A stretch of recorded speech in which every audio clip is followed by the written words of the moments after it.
يا رب تحفظ. شاهد فاجعة مأساوية تهز مدينة مغربية قبل قليل.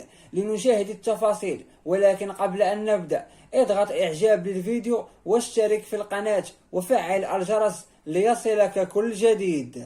وقفت عناصر الدرك الملكي المشتبه به الرئيسي في جريمة قتل امرأة وحرق جثتها قرب غابة دوار العمور بالجماعة الترابية لفضالات بإقليم بن سليمان. وجرى العثور على جثة تعود لامرأة في الأربعينيات من عمرها، والتي كانت تعمل نادلة في إحدى المقاهي. وتم نقل الجثة إلى مستودع الأموات لإجراء التشريح الطبي ورفع البصمات، مما ساعد في الكشف عن هوية الضحية والمشتبه فيهم في ارتكاب هذا الجرم. وفي وقت قياسي يذكر أن المشتبه به الرئيسي البالغ من العمر 24 سنة تم توقيفه، إضافة إلى توقيف شخصين آخرين بتهمة عدم تبليغ عن وقوع جريمة، وجرى وضعهم جميعا تحت تدابير الحراسة النظرية للتحقيق معهم بالتنسيق مع النيابة العامة، وذلك للكشف عن ملابسات ودوافع هذه الجريمة الشنعاء.